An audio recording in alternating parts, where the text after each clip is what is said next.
Heaven came down and glory filled my soul. Born of the Spirit, life from above, into God's very divine. Justified fully through Calvary's love. Oh, what a standing is mine. And the translation so quickly was changed when as a sinner I came. Took off the over of President Calvary, saved me, oh praise His name. Heaven came down and glory filled my soul. And at the cross the Savior went below. My sins were washed away, and my life was turned to day. Heaven came down and glory filled my soul.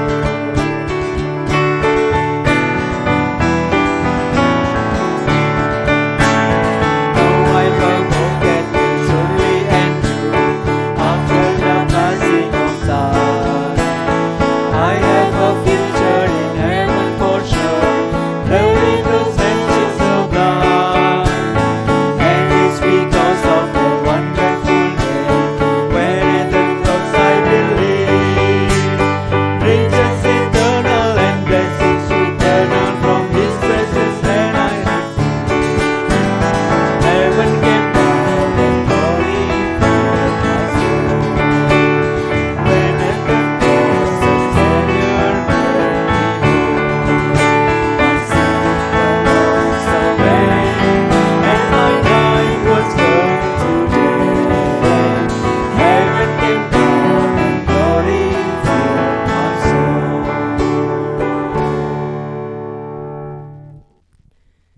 Selamat pagi Bapak Ibu sekalian.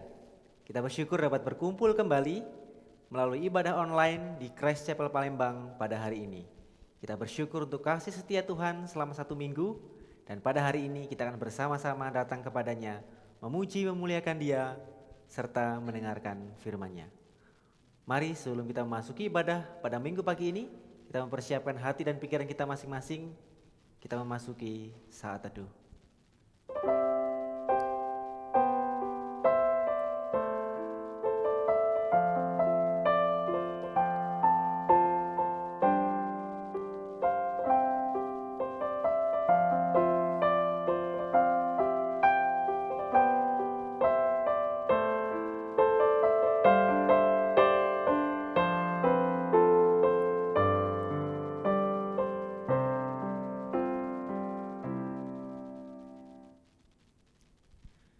Saya mengundang jemaat sekalian untuk bangkit berdiri. Mari kita membuka ibadah kita dengan panggilan beribadah yang terambil dari Mazmur nomor 77 ayat 12 sampai dengan ayatnya yang ke-15. Demikianlah panggilan kita untuk beribadah pada minggu pagi ini. Aku hendak mengingat perbuatan-perbuatan Tuhan. Ya, aku hendak mengingat keajaiban-keajaiban-Mu dari zaman purbakala.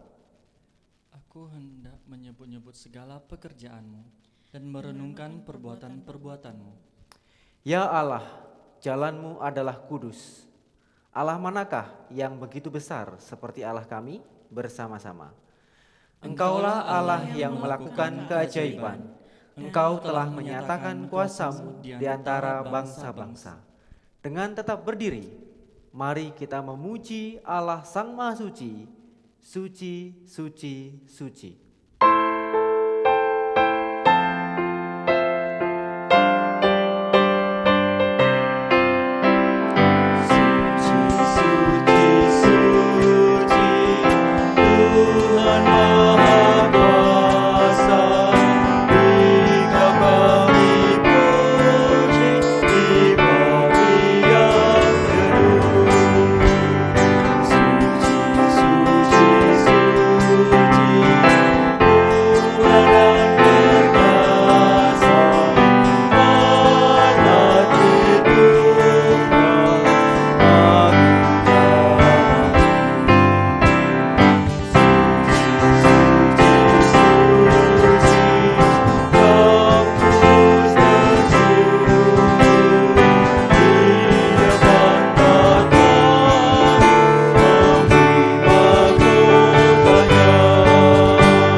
bersatu di dalam doa. Tuhan, kiranya sesuai dengan pujian telah kami naikkan, kiranya Allah Tritunggal saja yang terus dipermuliakan di seluruh bumi, khususnya melalui kami umat-Mu. Kami bersyukur dalam minggu pagi ini Tuhan kembali mengumpulkan kami, memberikan kesempatan bagi setiap kami di tengah segala jerih pekerjaan kami, kami boleh datang kepadamu untuk bersama-sama memuji memuliakan Engkau dan mendengarkan firman-Mu. Kiranya Tuhan yang berkenan atas puji-pujian kami, dan kiranya melalui firman-Mu, setiap kami umat-Mu yang mendengarkan boleh mendapatkan berkat dan pimpinan dalam menjalani kehidupan ini. Terima kasih Tuhan, di dalam nama Tuhan Yesus kami berdoa dan bersyukur. Amin. Jemaat dipersilahkan duduk kembali. Pembacaan firman Tuhan secara bertanggapan pada minggu pagi ini terambil dari 1 Tawarik 17 ayat 7 sampai dengan ayatnya yang ke-14. Kembali kita akan membaca secara bertanggapan bagian ini, dan pada bagian terakhir kita akan membaca bersama-sama. Demikianlah firman Tuhan. 1 Tawarik 17 ayat 7 sampai dengan ayatnya yang ke-14.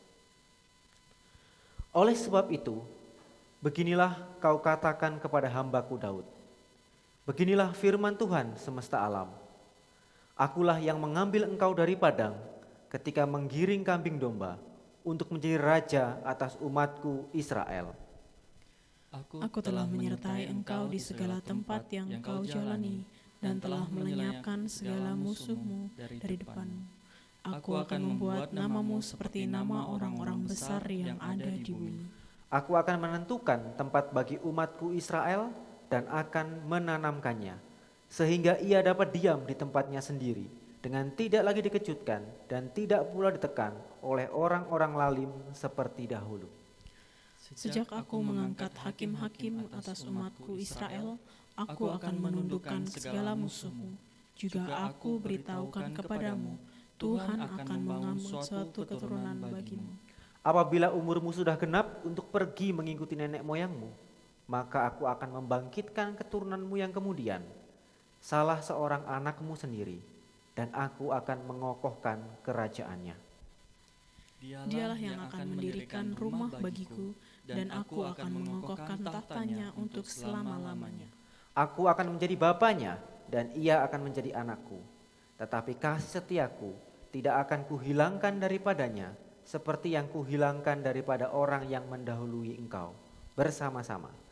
Dan aku akan menegakkan dia dalam rumahku dan dalam kerajaanku untuk selama-lamanya, dan tahtanya akan kokoh untuk selama-lamanya. Kita bersyukur karena Allah telah menggenapi janji yang Ia berikan kepada Daud melalui Kristus. Dialah Raja yang sejati, Dialah keselamatan kita. Mari kita merefleksikan bagian firman Tuhan yang telah kita baca dengan kembali memuji Dia. The Lord is my salvation.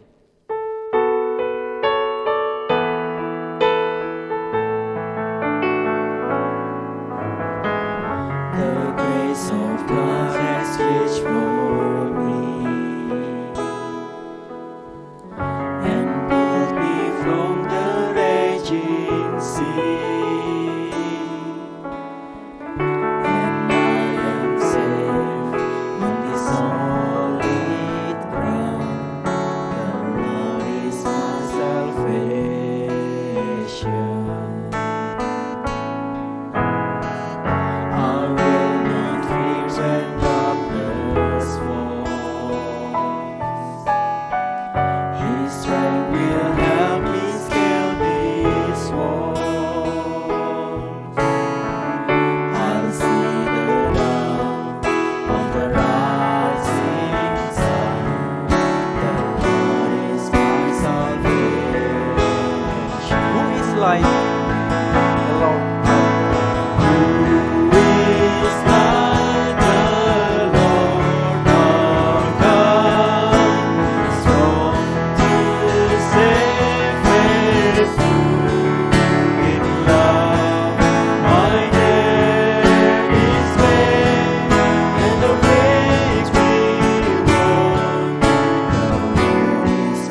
Saya mengundang jemaat sekalian untuk bangkit berdiri.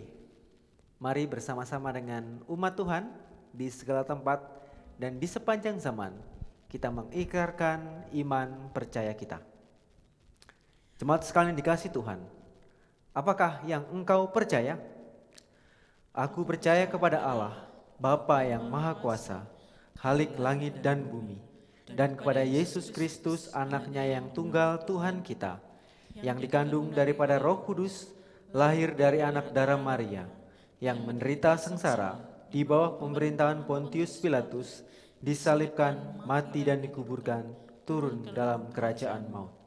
Pada hari yang ketiga, bangkit pula dari antara orang mati, naik ke surga, duduk di sebelah kanan Allah, Bapa yang Maha Kuasa, dan akan datang dari sana untuk menghakimi orang yang hidup dan yang mati.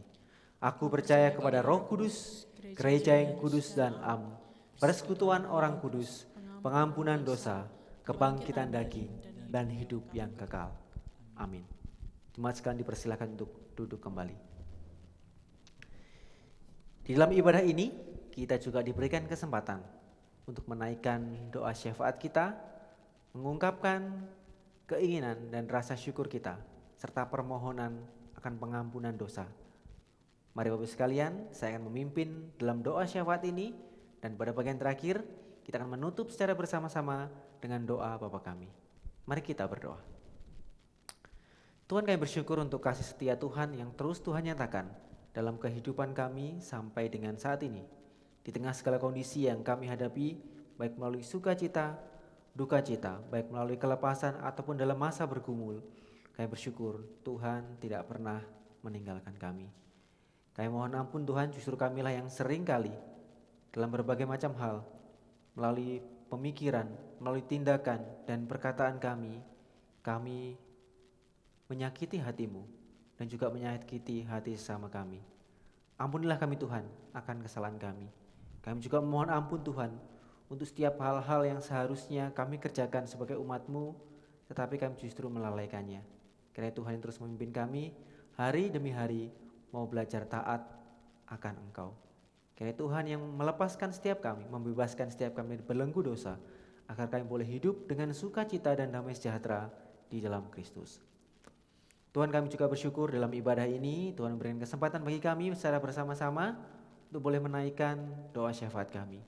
Kami bersyukur Tuhan, di dalam masa seperti ini, di dalam masa pandemi yang masih terjadi, Tuhan masih mengizinkan umat-Mu untuk boleh datang kepadamu melalui setiap ibadah yang diselenggarakan. Baik ibadah yang telah diizinkan dalam bentuk tatap muka secara terbatas, ataupun setiap kami yang masih perlu melakukannya secara daring, kami bersyukur Tuhan. Kiranya Tuhan yang terus menggunakan setiap hamba-Mu yang dengan setia boleh terus memberitakan Injil-Mu, boleh memberkati kami umat-Mu, menjadikan firman itu pegangan dan penuntun di dalam kehidupan kami. Secara khusus Tuhan, kami berdoa untuk Christ Chapel Palembang, Christ Chapel Kupang, Christ Chapel Manado, serta KPC, serta Sunday Chapel. Kiranya Tuhan yang terus menjadikan tempat ibadah ini sebagai sarana bertumbuh bagi setiap kami. Berkati setiap hamba Tuhan yang terus memberitakan Injil, kiranya Tuhan yang menyertai dan memimpin. Tuhan, kami juga tidak jemu-jemunya berdoa di dalam masa pandemi yang masih terjadi sampai dengan waktu ini. Dalam masa-masa terakhir ini, baik dalam kondisi perkembangan yang sepertinya tidak berangsur-angsur membaik, bahkan justru sebaliknya, kiranya Tuhan yang memberikan kepada setiap kami hikmat dan bijaksana untuk menjaga diri kami, agar kami tidak jenuh untuk kondisi yang ada. Secara khusus kami berdoa untuk rekan-rekan kami yang bekerja sebagai tenaga medis, baik sebagai dokter dan perawat ataupun tenaga kesehatan lainnya. Kiranya Tuhan yang memimpin mereka, Tuhan yang memberikan kekuatan yang ekstra bagi mereka yang secara langsung terjun di lapangan. Kami juga berdoa untuk pemerintah kami, kiranya Tuhan yang terus memberkati para pemimpin kami, setiap pihak yang terkait, kiranya mereka boleh mengambil keputusan dengan bijak, khususnya di dalam mendampingi kami, warga masyarakat. Dan kiranya kami boleh Tuhan berikan kepekaan, kewaspadaan terus menerus dalam setiap hal yang ada. Dan kiranya Tuhan, kondisi ini kami berharap tidak membuat kami terlarut dalam ketakutan atau kekhawatiran, tetapi kiranya peristiwa ini boleh mengingatkan setiap kami bahwa kami adalah manusia yang lemah, yang tidak bisa hidup tanpa penyertaan Tuhan. Pimpin setiap kami Tuhan. Tuhan, kami juga bersyukur bagi kami yang di dalam kalangan pendidikan, baik sebagai pendidik ataupun sebagai murid. Kami bersyukur untuk 1 tahun ajaran yang telah Tuhan sertai hingga sampai pada saat ini. Kami bersyukur untuk tahun ajaran ini, di tengah segala tantangan yang kami hadapi, di tengah segala tindakan-tindakan perubahan yang harus dikerjakan, kami bersyukur Tuhan menyertai. Kami percaya Tuhan bahwa apa yang kami kerjakan ini tidak sia-sia. Kiranya apa yang kami kerjakan ini boleh menjadi berkat bagi murid-murid dan bagi setiap pelajar yang di dalam masa ini mengalami keterbatasan dalam pendidikan, dalam pertemuan tatap muka yang belum dapat dimulai. Kiranya Tuhan yang menyertai. Kami bersyukur untuk teknologi yang Tuhan sediakan. Kiranya kami boleh dengan bijak menggunakannya dengan sebaik mungkin.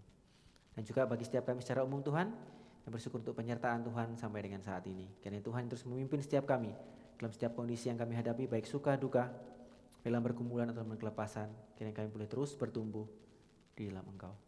Inilah seruan doa kami Tuhan.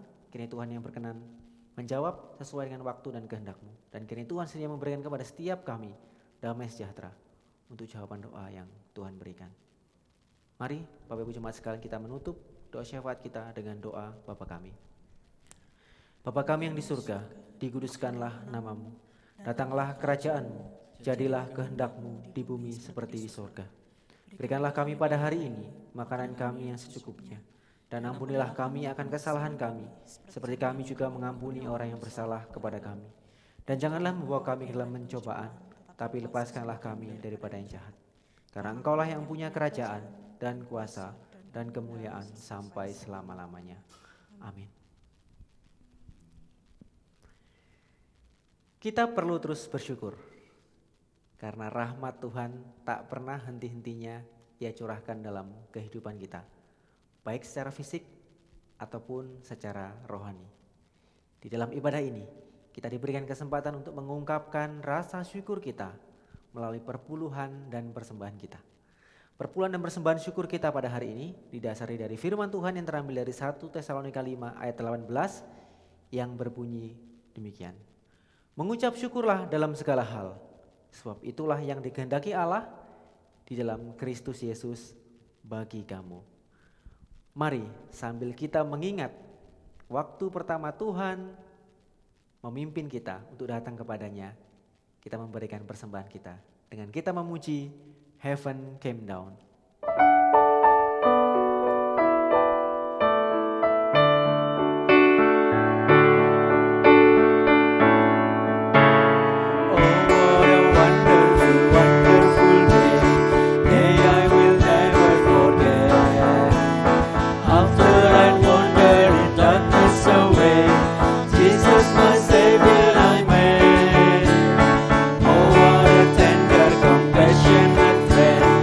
It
jemaat sekalian untuk bangkit berdiri. Mari kita membawa persembahan kita di dalam doa. Tuhan, kami sangat bersyukur untuk keselamatan yang Tuhan berikan bagi kami. Kami juga bersyukur setiap berkat yang Tuhan berikan bagi kami sampai dengan saat ini. Kiranya Tuhan yang berkenan menerima persembahan kami. Kiranya melalui persembahan ini, nama-Mu boleh dipermuliakan melalui pelayanan yang dikerjakan oleh Christ Chapel Palembang. Dan kiranya Tuhan sendiri yang terus memimpin setiap kami, agar kami boleh terus mempersembahkan diri kami sebagai persembahan yang hidup yang Engkau harapkan melalui setiap pekerjaan, melalui setiap kegiatan yang kami laksanakan. Terima kasih Tuhan, di dalam nama Tuhan Yesus kami berdoa dan bersyukur. Amin. Jemaat dipersilakan untuk duduk kembali. Kini tiba saatnya kita akan mendengarkan firman Tuhan. Kiranya firman Tuhan yang kita dengar boleh memimpin kehidupan kita dan menghidupkan kita. Mari sambil kita menyambut firman-Nya, kita kembali memuji Dia. Ajaiblah firman hidup.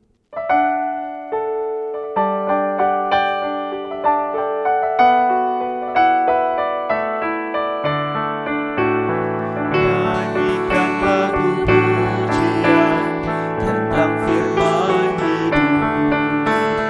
Nyatakanlah keindahan dari firman hidup. Firman hidup dan indah, kuatkanlah imanku. Firman indah, firman ajaib, firman mati. Firman indah, firman ajaib, firman mati. Kristus yang telah diurapi, memberi firman hidup.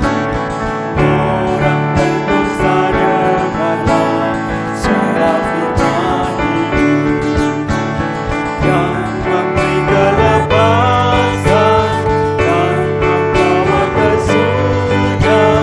Firman indah, firman ajaib, firman mati.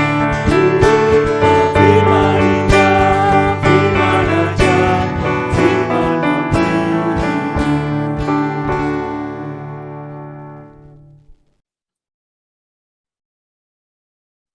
Halo, selamat pagi saudara-saudara dan sahabat-sahabat di Christ Chapel Manado, Christ Chapel Kupang, dan Christ Chapel Palembang. Kita bersyukur masih boleh terus mempelajari kebenaran kitab suci dan kita telah tiba di pasal 7 dari kitab 2 Samuel. Kalau saudara mengingat 2 Samuel 5, Daud telah mengangkut tabut perjanjian dan membawanya ke Yerusalem. Tabut perjanjian adalah lambang kehadiran Tuhan di tengah-tengah umatnya. Di dalam 2 Samuel 6 ayat 2, Daud mengakui siapa Raja Israel yang sejati. Daud raja, tapi di Allah yang adalah Raja Israel. Di dalam kitab 2 Samuel ini seringkali Daud tidak disebut sebagai Melek yang artinya raja, tetapi sebagai prince atau wakil Tuhan di dalam bumi ini. Nah, ketika Daud berhasil mengalahkan seluruh musuh-musuh Israel, Daud tahu itu adalah perbuatan raja. Maka Daud mulai berpikir, kalau dia tinggal di rumah yang bagus, maka dia ingin juga Raja Israel yang sejati itu memiliki tempat yang bagus, memiliki rumah yang bagus. Tapi Tuhan berkata, bukan kamu, Daud, yang akan membangun rumah bagiku, tetapi aku yang akan membangun rumah bagimu. Not you, David, but me, the Lord.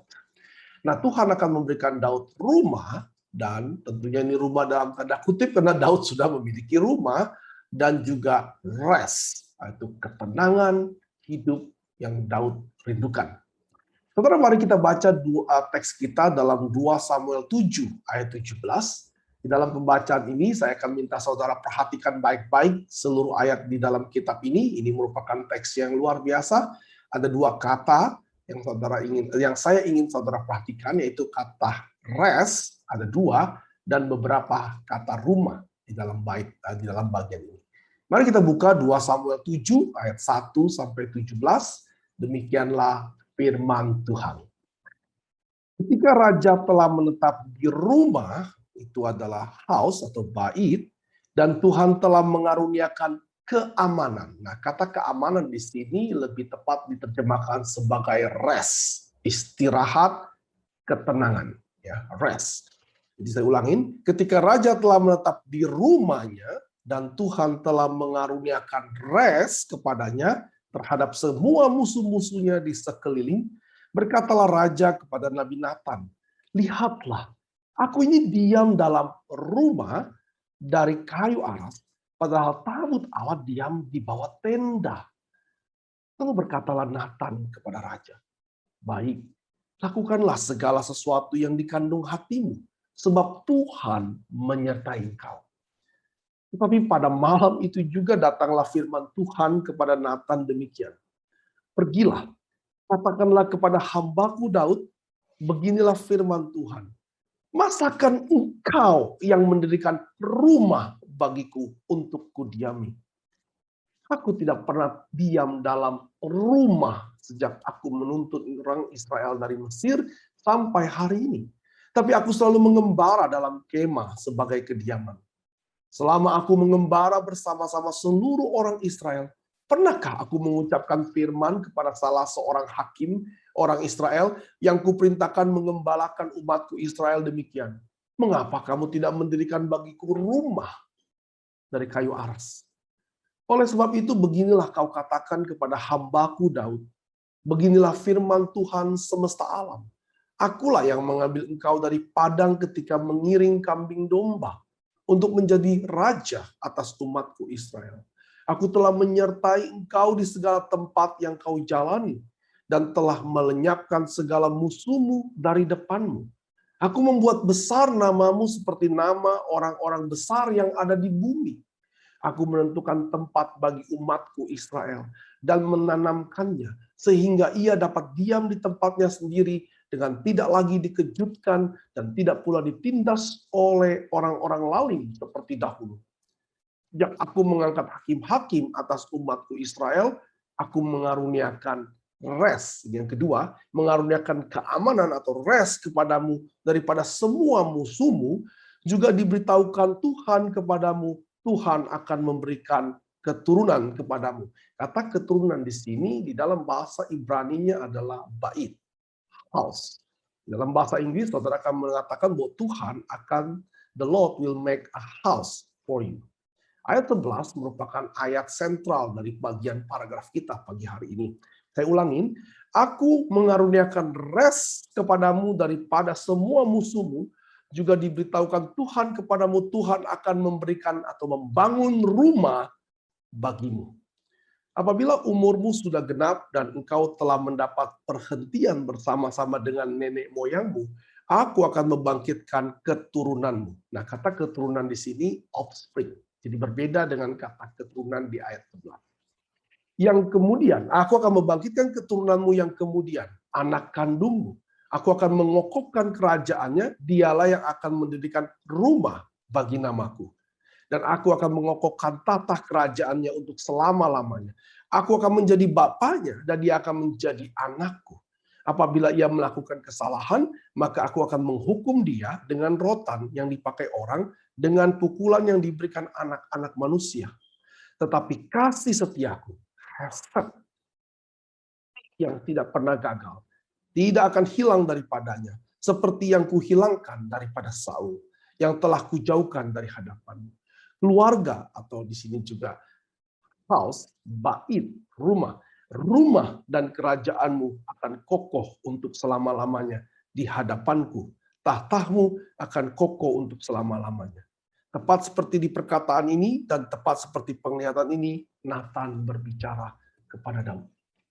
Demikianlah firman Tuhan yang kudus, yang suci, yang tidak mengandung kesalahan, yang tidak akan membawa saudara dan saya kepada kesalahan, tetapi akan membuat hidup kita semakin bertumbuh di dalam Tuhan.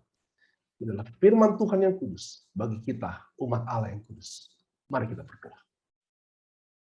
Bapa, kami telah mendengar firman-Mu.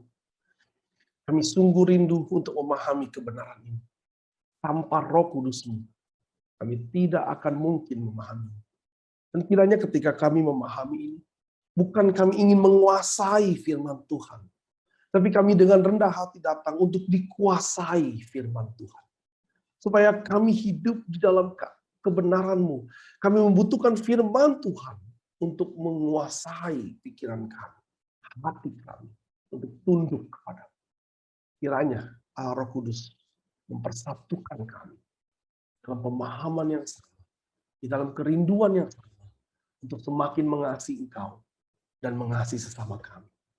Terima kasih Bapa. Di dalam nama Tuhan kami, Juru Selamat kami, Yesus Kristus, kami berdoa. Amin. Saudara, akhir-akhir ini ya, sering sekali saya terlibat dengan diskusi yang mengangkat topik yang sangat sederhana, tetapi tidak sederhana dalam artian menjalankannya. Dan topik yang sudah lama, tetapi terus baru. Pak, saya ini sudah dibaptis. Saya sudah di-CD. Kok saya masih terus berbuat dosa?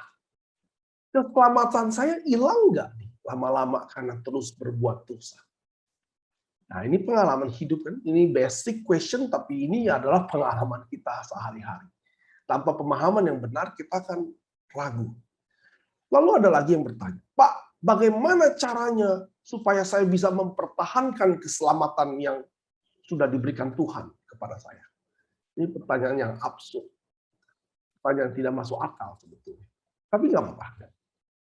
Pagi ini Tuhan membawa kita kepada pembahasan 2 Samuel 7 dan firman Tuhan akan menjawab pertanyaan-pertanyaan tadi dengan konsep covenant atau konsep perjanjian yang Tuhan berikan kepada umat manusia. Setelah 2 Samuel 7 adalah titik paling penting dalam sejarah Israel.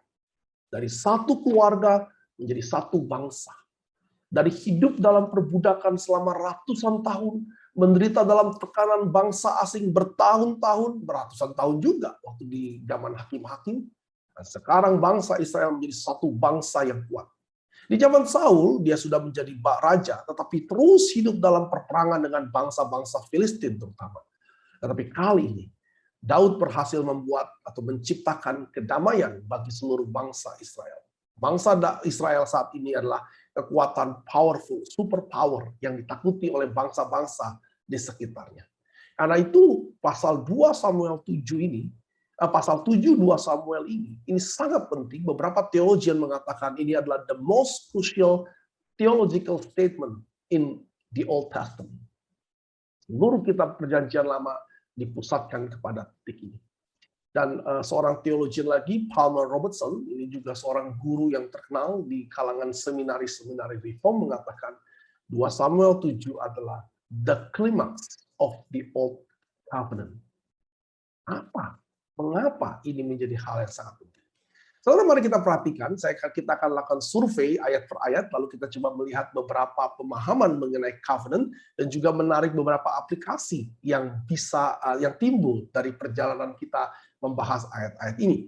Ayat 1 dikatakan bahwa ketika raja menetap di rumahnya, Tuhan telah mengaruniakan keamanan kepadanya. Ini topik yang sangat penting, yaitu rest dan house itu dikaitkan. Daud memiliki house, karena itu dia mendapatkan rest. Daud mendapatkan rest karena dia mendapatkan house. Saudara, kata rest diterjemahkan oleh LAI menjadi keamanan. Ini tidak 100% salah, tetapi kurang tepat karena akan menghilangkan makna yang lebih luas. Daud diberikan keamanan karena musuh-musuhnya tidak lagi menyerang. Ingat, Saul selalu gundah karena bangsa Filistin terus menyerang. Tetapi di zaman Daud tidak ada hal itu karena Tuhan sudah memberikan keamanan kepadanya. Karena itu Daud bisa tenang. Jadi lebih tepat diterjemahkan Daud bisa beristirahat dan mendapatkan ketenangan. Dan arti kata yang dipakai sebagai keamanan ini memang arti literalnya adalah rest, beristirahat. Sama dengan rest dalam hari Sabat yang Tuhan berikan. Jadi Tuhan memberikan Daud istirahat dan di dalam rumah Daud beristirahat. Saudara, ini menarik. Kenapa Daud kenapa Tuhan memberikan Daud untuk istirahat? Kita akan melihat dalam ayat-ayat berikutnya. Di dalam ayat 2, nah Daud sekarang sudah tinggal dalam rumah yang bagus, dalam rumah yang indah, tapi Daud mulai berpikir, kok Tuhan yang adalah Raja Israel yang sesungguhnya masih hidup di dalam tenda? Nah, Daud mengingat apa yang Musa katakan. Saudara ingat bahwa seluruh raja Israel wajib untuk menuliskan dengan tangannya setiap kata dari hukum Taurat. Walaupun mungkin hanya Daud yang melakukannya. Maka Daud ingat apa yang dikatakan Musa di dalam Ulangan 12 ayat 10 sampai 11. Intinya Tuhan berkata, apabila nanti kamu sudah menyeberangi sungai Yordan dan kamu diam di negeri yang diberikan Tuhan Allahmu, dan apabila, jadi ada if ya, if ia telah mengaruniakan kepadamu keamanan, itu dalam bahasa Indonesia, tapi dalam bahasa Inggris dan Ibrani, apabila ia telah mengaruniakan kepadamu rest dari segala musuh di sekelilingmu dan kamu tentram, nah ini arti kata dari rest, hidupmu tentram, maka jangan lupa engkau harus menetapkan satu tempat di mana orang-orang bisa memberikan persembahan, di mana orang-orang bisa memberikan persepuluhan, di mana orang-orang bisa memberikan korban bagi Tuhan. Dengan kata lain, ada satu tempat di mana orang Israel bisa beribadah. Ada tempat yang orang-orang Israel boleh menyembah Tuhan. Nah, mengingat hal ini, Daud tentunya semangat ya untuk membangun rumah, dan dia ingin bersyukur juga atas apa yang sudah dikerjakan.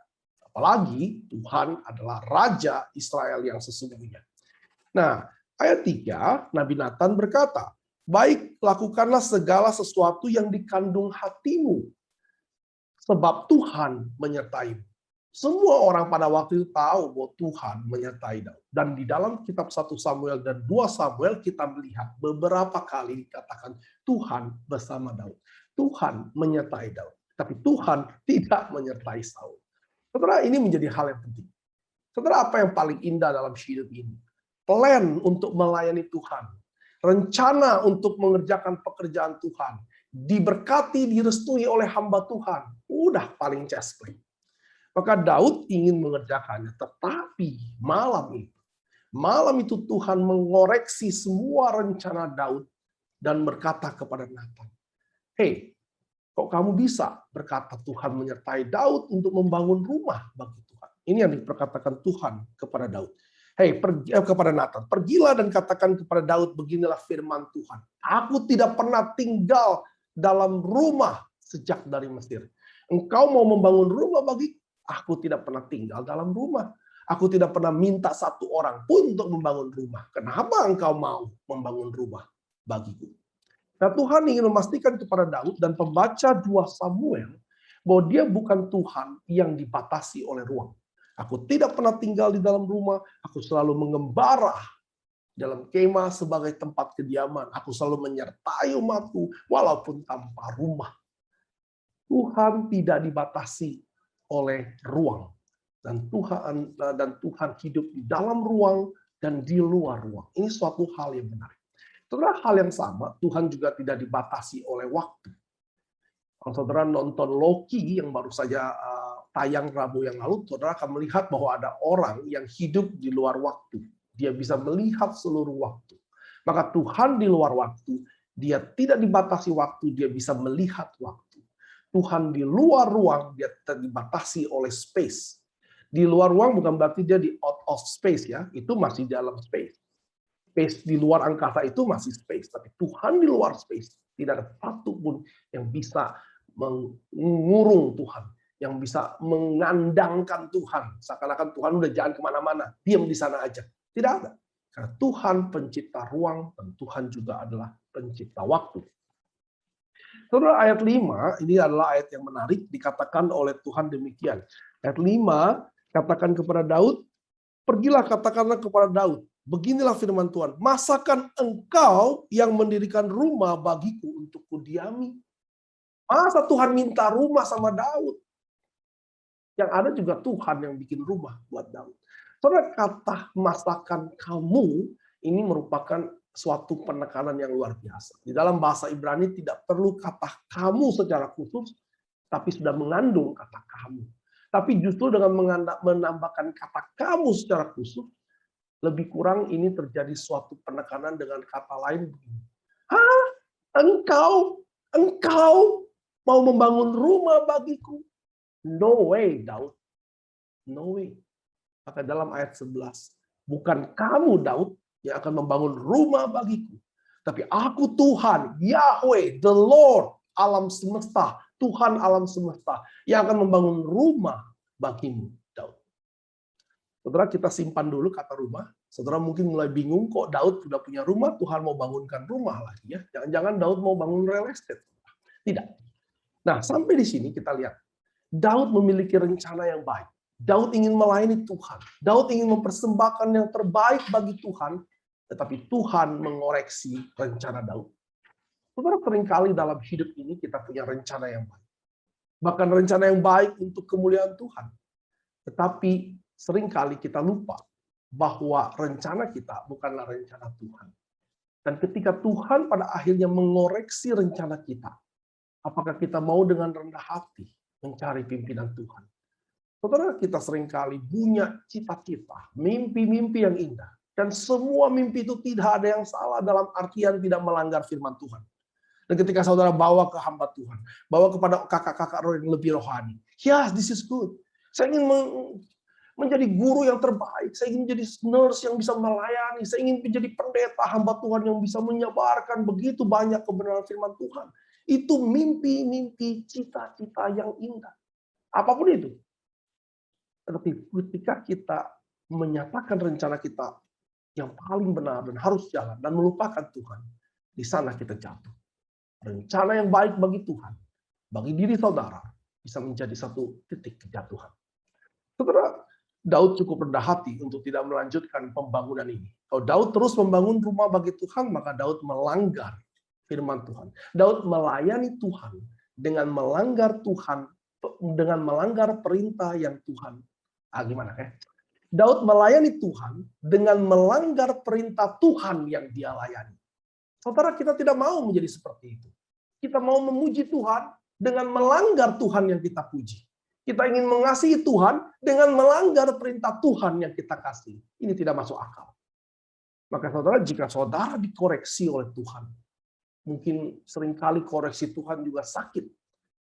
Tapi maukah kita dengan rendah hati untuk menerima koreksi itu? Karena segala sesuatu yang kita kerjakan, yang dapat kita kerjakan, itu semua berasal dari Tuhan. Bahkan, tarikan napas ini pun atas seizin Tuhan. Jadi bagi saudara yang memiliki mimpi indah, rencana indah, sekalipun itu bagi Tuhan, bukan berarti Tuhan harus menuruti rencana saudara.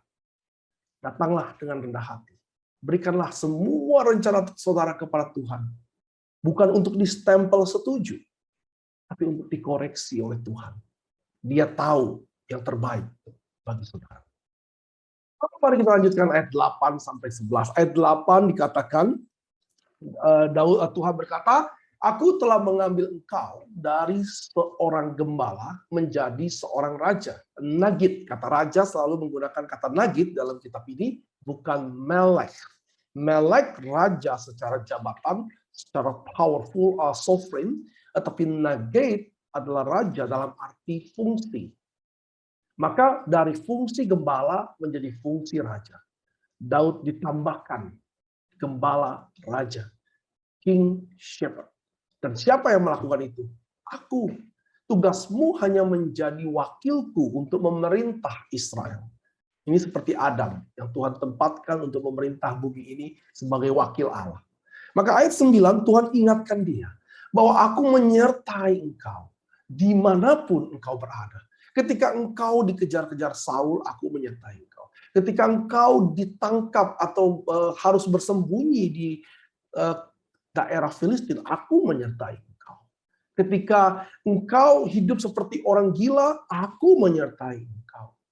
Dan aku, seperti pengakuanmu dalam 2 Samuel 6 ayat 2, yang telah melenyapkan seluruh musuh-musuhmu. Dan sekarang aku yang memberikan engkau rest, keamanan, ketenangan hidup. Engkau tidak perlu lagi mengusahakan kedamaian ini. Nah, aku telah memberikannya kepadamu. Aku dikatakan dalam ayat 9, aku telah membuat namamu besar di muka bumi ini. Nama Daud pada waktu itu sudah menjadi nama yang sangat besar. Beringat janji Tuhan kepada Abraham. Aku akan membuat keturunanmu menjadi bangsa yang besar.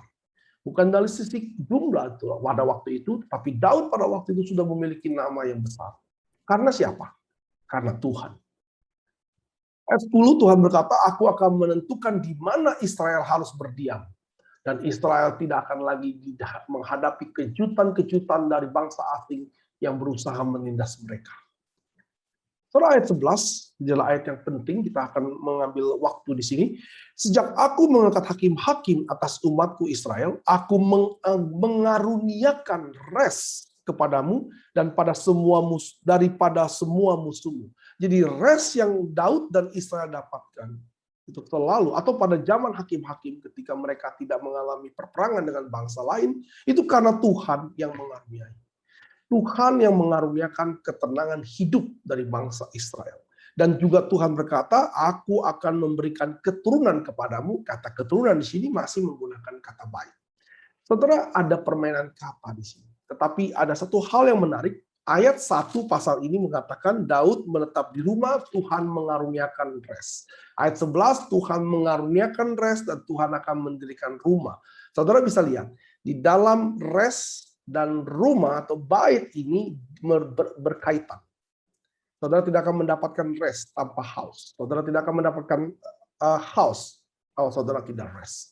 Saudara lihat, ini adalah intinya bahwa Tuhan akan berkata di dalam house, you will get rest. Nah, sekarang kita coba lihat permainan kata apa yang sedang dilakukan. Saudara, kata bait itu artinya rumah. Saudara tentu mendengar bait Allah. Saya suka bahasa Ibrani bait karena saya nggak perlu ngafalin. Kita semua tahu bait rumah. Dan bait juga adalah, saudara mungkin pernah berkata Bethlehem, itu Bethlehem atau Bethlehem itu rumah roti. Ya. Nah, bait artinya rumah, tetapi bait juga tidak selalu berarti literal physical house. Seperti rumah yang kita tinggali, tidak harus seperti itu. Di dalam bahasa Inggris juga dan juga Chinese, kata house itu juga memiliki arti keluarga.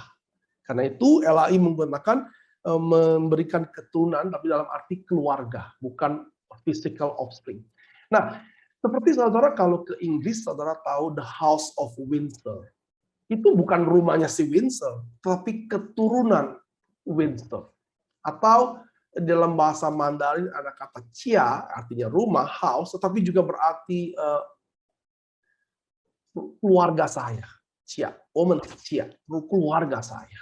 Maka kata house pertama physical house, yang kedua adalah keluarga, dan yang ketiga juga memiliki makna artinya dinasti, kerajaan. Jadi kata house dari tadi kita pakai di sini, dipakai oleh Alkitab berulang-ulang. Daud ingin membuat rumah fisik buat Tuhan.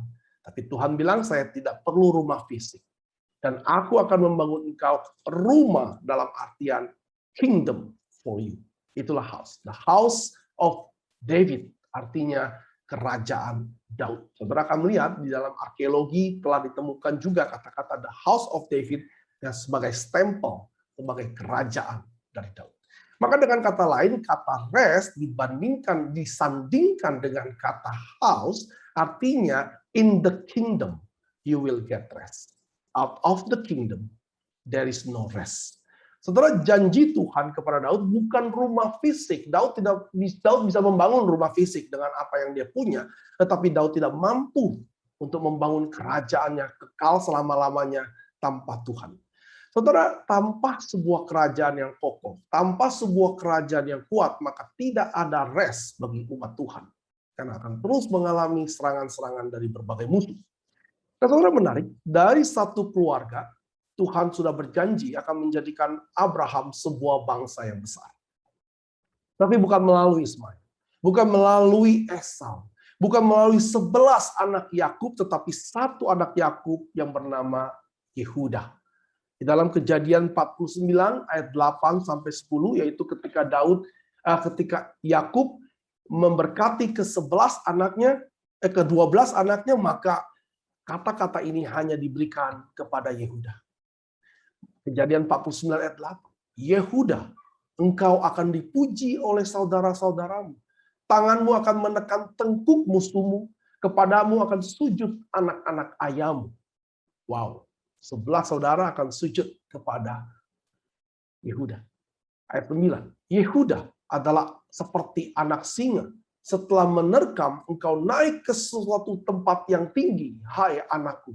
Yang meniarap berbaring seperti singa jantan dan seperti singa betina. Siapakah yang berani membangunkannya? Ayat 10. Tongkat kerajaan tidak akan beranjak dari Yehuda. Lambang pemerintahan dari antara kakinya sampai dia datang dan berhak atasnya, maka kepadanya akan takluk bangsa-bangsa. Yakub sudah menubuatkan di dalam doanya kepada Yehuda, tongkat kerajaan, lambang pemerintahan akan ada dan tidak pernah berlalu dari Yehuda. Semua bangsa akan takluk di bawah kaki Yehuda. Saudara, apa yang terjadi pada Daud ratusan tahun kemudian adalah penggenapan parsial dari doa ini. Daud, anak Yehuda, menjadi raja dan begitu perkasa, bangsa-bangsa takluk kepadanya. Saudara, bagian kedua ini, ayat 8-11 memberikan gambaran yang menarik tentang rest. Bahwa rest dijanjikan Tuhan, rest dikerjakan oleh Tuhan. Hidup Daud dari gembala sampai menjadi raja semuanya penuh dengan perjuangan. Tuhan menyertai. Tetapi kelelahan dan keletihan terus dialami Daud sampai pada akhirnya Tuhan memberikan rest. Saudara, dalam bahasa Ibrani literalnya Tuhan memaksakan Daud untuk menerima rest. Jadi Daud itu dipaksa Tuhan untuk beristirahat. Saudara, dalam hal Daud, dia beristirahat dari perperangan, dari musuh-musuh yang terus menggempur hidup dia. Rest dari perjuangan hidup ini diberikan oleh Tuhan, bukan didapatkan oleh Daud dari usahanya. Tidak ada satupun di dunia ini yang membuat kita bisa beristirahat dari perjuangan hidup ini. Jika bukan Tuhan yang memberikan kita istirahat, ketenangan hidup, kita semua akan terus berjuang dan tidak akan pernah beristirahat. Setiap manusia pasti sedang berjuang.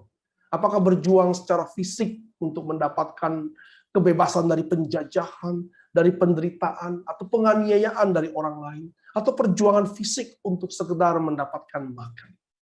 Saudara, perjuangan fisik ini selalu untuk mendapatkan kehidupan yang lebih baik, bukan?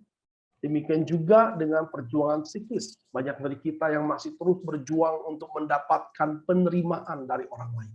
Kita berjuang agar terus dianggap oleh orang lain sebagai seseorang. Kita berjuang supaya lebih berkuasa, berkarir. Ya intinya tetap sama. Apakah fisik ataupun psikis, tujuannya supaya kita mendapatkan ketenangan hidup yang lebih baik. Saudara, semua perjuangan itu pasti melelahkan. Tidak ada perjuangan yang tidak melelahkan. Bahkan tidak sedikit yang mati kelelahan dalam perjuangannya sebelum mencapai akhir. Beberapa mencapai apa yang dia impikan, tetapi karena perjuangan yang begitu melelahkan, mereka tidak sempat menikmati hasilnya. Atau hanya menikmati hasilnya sementara. Untuk apa semua ketenaran, untuk apa untuk semua kekayaan, pada akhirnya saudara tidak bisa menikmati itu semua. Atau hanya menikmati sebentar. Setelah itu banyak artis yang bunuh diri. Banyak orang kaya yang akhirnya juga harus menderita di atas ranjang. Saudara, apakah saudara saat ini sedang memperjuangkan sesuatu? Saya rasa saudara sedang memperjuangkan sesuatu. Tetapi apa itu? Saya tidak tahu. Saya bukan tukang ramal, saudara. Nah, apakah saudara sedang berjuang secara fisik atau psikis? Perjuangan saudara pasti melelahkan. Dan terutama ketika kita semua juga sedang berjuang melawan musuh yang terbesar dalam hidup ini, yaitu kuasa daripada dosa. Tetapi Tuhan mengatakan, Alkitab berkali-kali mengatakan bahwa Tuhan sudah mengalahkan kuasa dosa. Jangan sampai kita ditipu untuk terus-menerus seakan-akan ditindas oleh kuasa dosa. Kuasa dosa telah dikalahkan. Sengat iblis telah dipatahkan. Saudara hidup di dalam keadaan yang jauh lebih baik saat ini. Saudara, jangan mau ditipu. Untuk terus seakan-akan saudara tidak bisa lepas dari kuasa dosa. Dan saudara, anak Daud yang lebih besar, David's greater son pernah berkata, datanglah kepadanya. Karena di tengah-tengah kelelahan saudara, yang saudara butuhkan adalah bukan terus berjuang di dalam kelelahan, tetapi saudara datang kepada Kristus yang akan memberikan kelegaan dan kepada setiap orang yang sedang mengalami kelelahan. Saudara boleh pikirkan ini. Apakah saudara diterima manusia, penghargaan manusia, kenyamanan hidup dunia ini lebih berharga daripada penerimaan Kristus, daripada kelegaan yang Yesus berikan. Saudara bisa melanjutkan hidup ini dengan dua mode, yaitu survival mode. Hidup terus berjuang untuk sesuatu yang belum pasti saudara dapatkan. Atau saudara ganti mode hidup saudara menjadi victory mode, mode kemenangan. Karena saudara sudah mendapatkan nilai A pada akhirnya.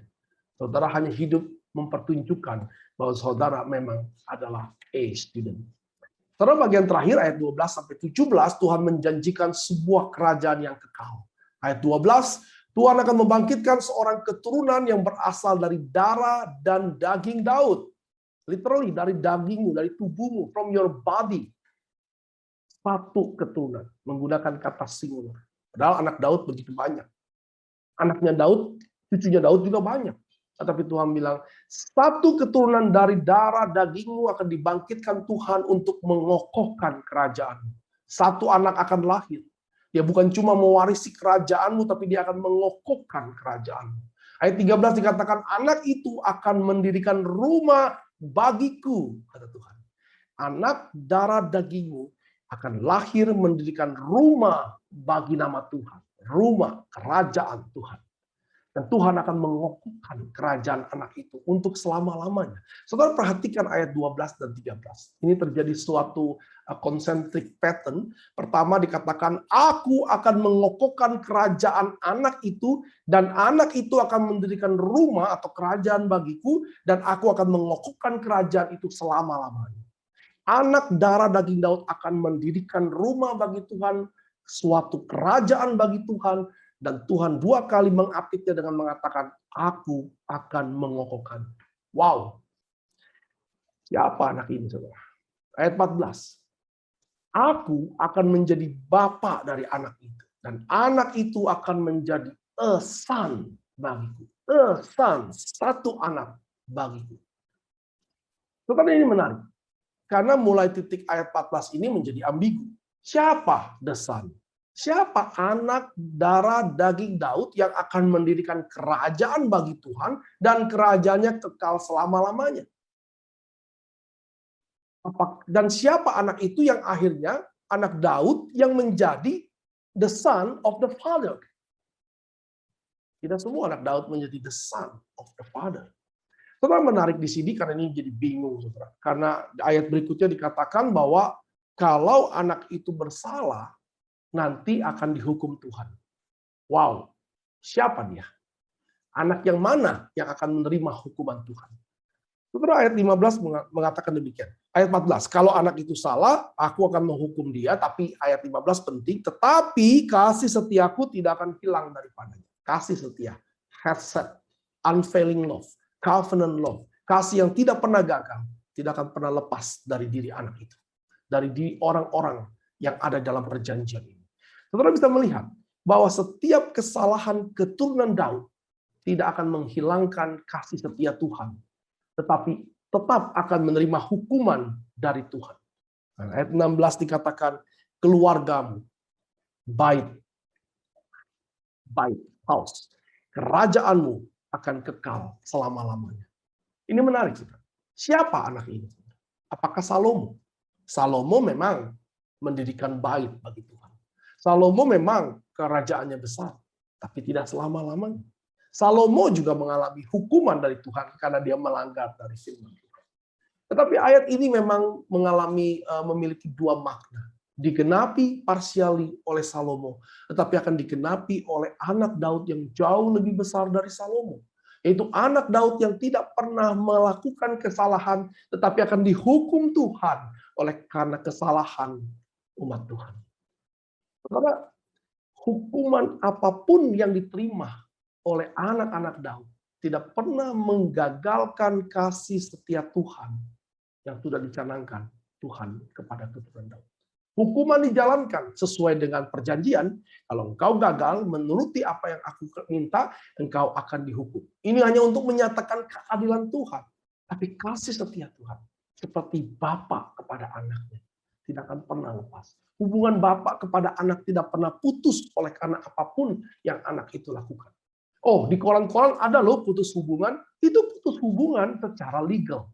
Secara biological. Tidak mungkin anak putus hubungan dengan bapak. Anak tidak bisa memutus hubungan dengan bapak. Karena itu tidak mungkin. Nah, ada permainan kata rest dan house tadi. Dan juga ada permainan kata the sun. Ini bisa merujuk kepada Salomo. Tapi kalau saudara membaca Mazmur 2 baik-baik, dan saya sudah membahas hampir di setiap PD Christ Chapel, bahwa ini juga merujuk kepada David's greater son. Jadi rest permainan kata, house permainan kata, the sun juga ada permainan kata. Di mana anak Daud yang jauh lebih besar itu akan mendirikan kerajaan bagi nama Tuhan. Dan Tuhan akan mengokohkan selama-lamanya. Saudara, inilah inti dari perjanjian Daud. Perjanjian Davidic Covenant, yang merupakan perjanjian anugerah. Tuhan yang berinisiatif.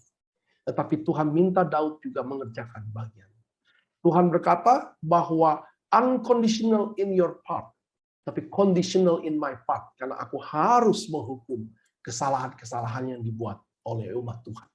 Tetapi setiap kesalahan yang kau perbuat tidak menghilangkan kasih setiaku kepadamu. Inilah perjanjian Tuhan.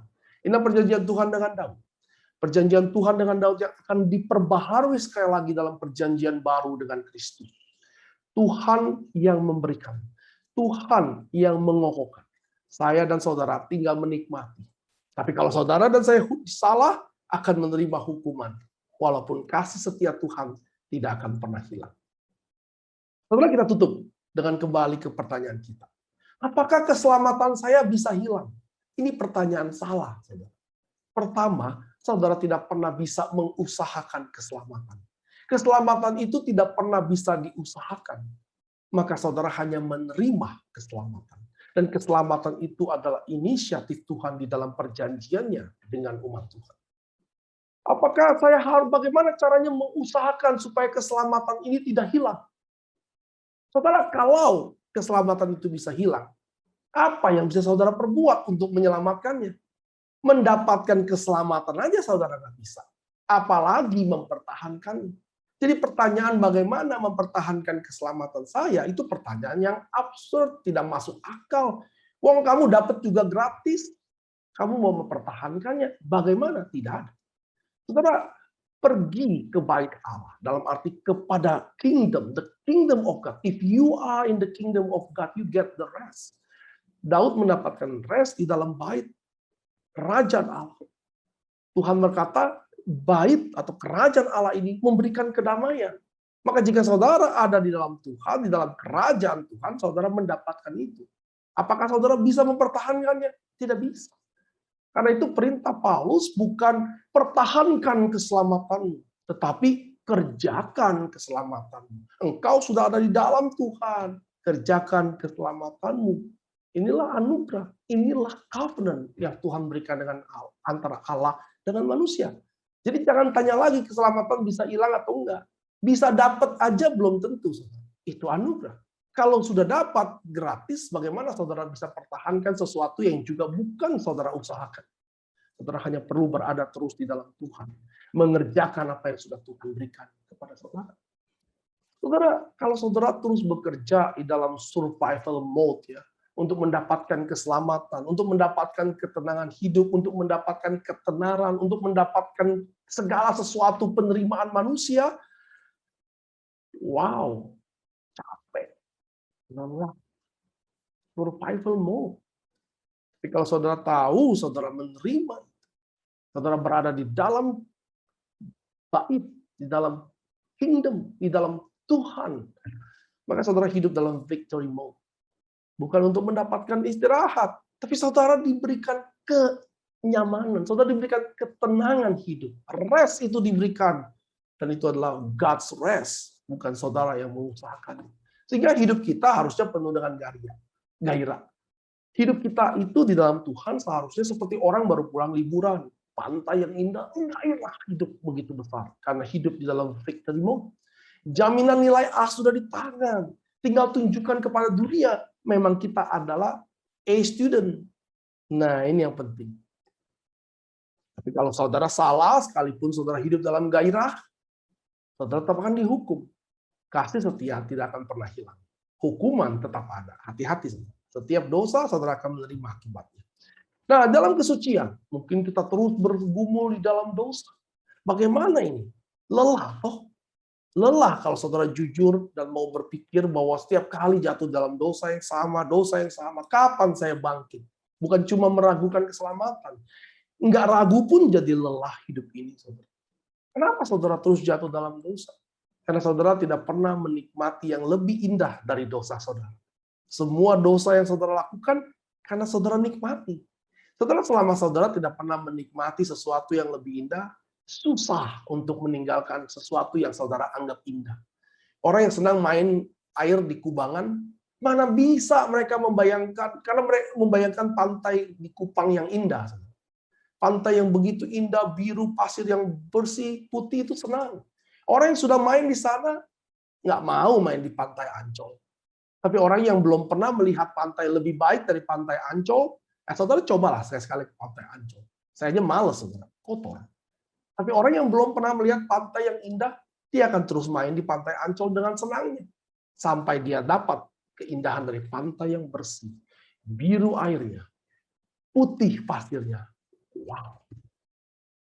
Selama saudara belum pernah bisa menikmati Kristus. Walaupun itu tujuan hidup kita. Memuliakan Tuhan dan menikmati Allah selama-lamanya. Selama saudara belum bisa menikmati Allah. Berat bagi saudara untuk meninggalkan kenikmatan dosa saudara hari ini. Jadi fokusnya saudara. Maukah saudara mencoba atau menikmati sesuatu yang Tuhan sudah berikan kepada saudara. Saudara tidak bisa mengusahakan keselamatan, saudara hanya perlu menikmati keselamatan itu. Kalau saudara masih suka bakso aci, padahal di sebelah saudara ada steak Wagyu yang diberikan gratis, saudara tidak akan pernah tahu nikmatnya Wagyu. Mangkok bakso aci, Salome di Kupang, saya juga suka Salome. Tapi kalau Salome di Kupang dihadapkan dengan Wagyu steak, saudara masih bilang enakan Salome. Saya nggak bisa ngomong apa-apa lagi. Wagyu steak yang gratis ini juicy dan empuk sudah di hadapan saudara. Ketika saudara menikmati ini nggak ada apa-apanya. Saudara, bakso aci ini, nikmatilah Tuhan. Fokuslah kepada Tuhan. Bukan pada kenikmatan dunia ini. Dan masih ada waktu. Masih ada waktu untuk kita menikmati Tuhan. Kita akan menikmati ketenangan, rest di dalam bait, di dalam kerajaan yang Tuhan berikan. Mari kita berdoa. Bapa dalam surga, hamba-Mu selesai berbicara, materaikan setiap kebenaran dan lalukan yang bukan kebenaran. Dan kiranya semua umat Tuhan boleh mencari ketenangan hanya di dalam Tuhan. Terima kasih Tuhan untuk suatu janji yang luar biasa ini. Dalam nama Tuhan Yesus kami berdoa. Amin. Demikianlah firman Tuhan telah diberitakan. Kiranya firman yang telah diberitakan boleh meneguhkan, boleh menegur, dan membangun setiap kita, membangun gerejanya. Mari kita meresponi firman Tuhan yang telah kita dengar dengan menaikkan pujian yang mengharapkan gereja dibangkitkan. Oh Church, arise.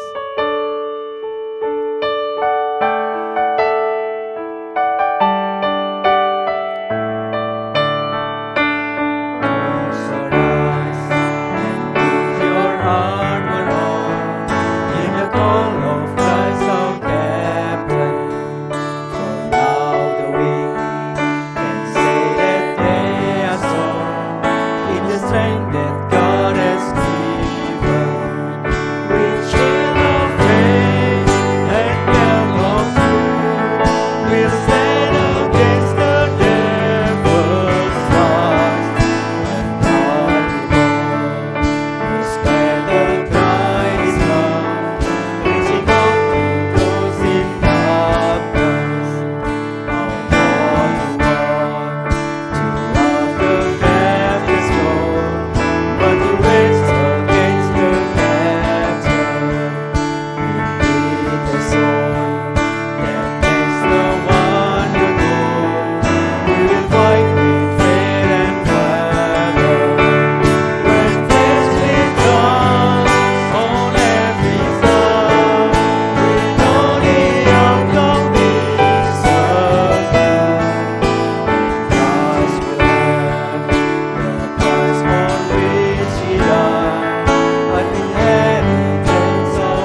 Saya undang jemaat sekalian untuk bangkit berdiri.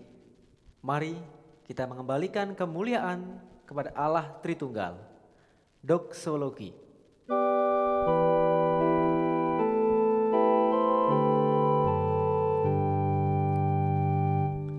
Praise God from whom all blessings flow. Praise Him, all creatures here below. Praise Him above, ye heavenly hosts. Praise Father, Son, and Holy Ghost. Amen.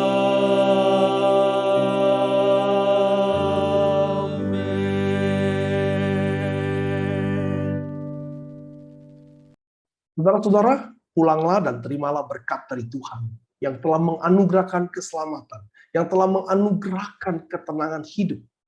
Nikmatilah ketenangan hidup yang berasal dari Tuhan. Beralihlah dari kenikmatan yang di dalam dosa kepada kenikmatan dalam Tuhan. Dan terimalah berkat dari Tuhan. Anugerah dari Yesus Kristus, kasih dari Allah Bapa, dan persekutuan dengan Roh Kudus menyertai kita semua dari sekarang sampai selama-lamanya. Amin.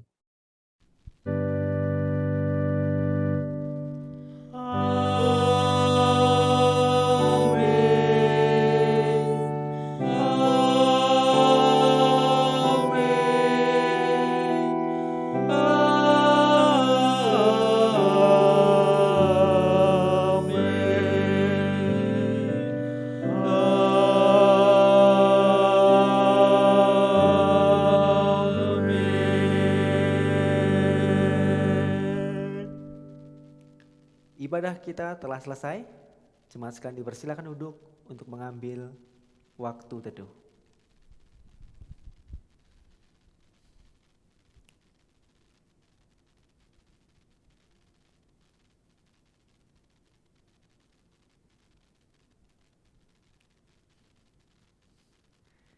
Demikianlah ibadah kita pada minggu pagi ini.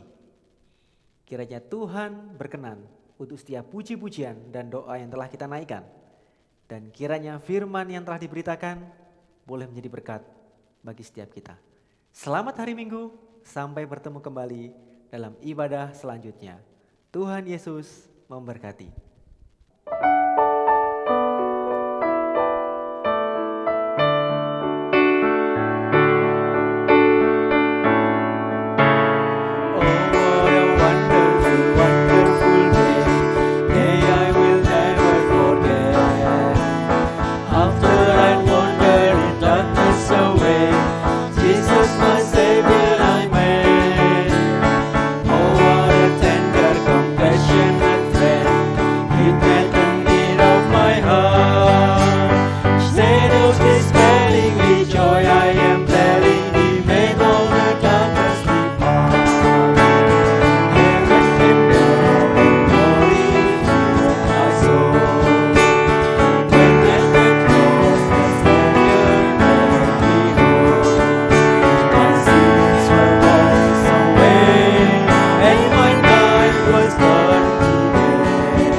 Heaven came